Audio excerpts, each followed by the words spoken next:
जय माता दी सभी को, हर हर महादेव।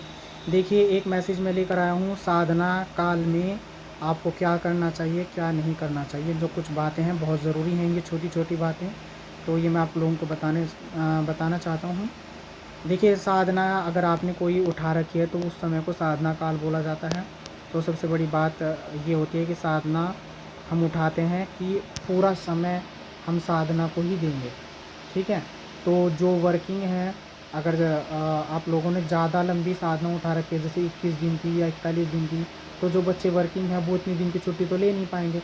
तो वो प्रोटेक्शन के साथ में, मतलब पॉकेट में या जेब में थोड़ा सरसों के दाने, पीली सरसों के, या फिर जो चाकू है छोटा सा, तो उसको पॉकेट में रख कर आप अपने ऑफिस जाएं।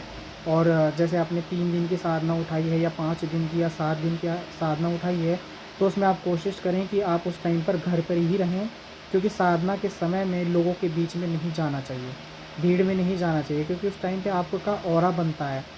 ठीक है। तो बहुत सारी नकारात्मक चीज़ें हैं जो ऑरे को ऑरा जब चमकता है तो उसमें घुसने की कोशिश करते हैं।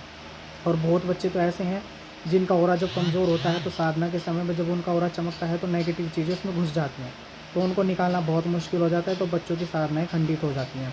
तो इन चीज़ों का ध्यान करें। और जो लेडीज़ हैं, माताएं बहनें, उनके लिए भी एक इम्पोर्टेंट बात यही है कि भाई, अगर आप वर्किंग हैं तो आपके लिए भी यही है, ज़्यादा लंबी साधना उठाइए तो आप भी प्रोटेक्शन के साथ जाएं अपने ऑफिस।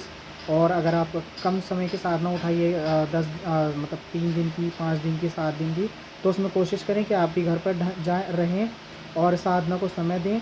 और पीरियड्स के समय में तो आपको बिल्कुल नहीं जाना। ठीक है। अगर आपके पीरियड्स आ रहे हैं तो उस टाइम पे आप घर से बाहर ना ही निकलें, क्योंकि ऐसे समय नेगेटिव चीज़ें लगने का खतरा बहुत ज़्यादा रहता है। ठीक है।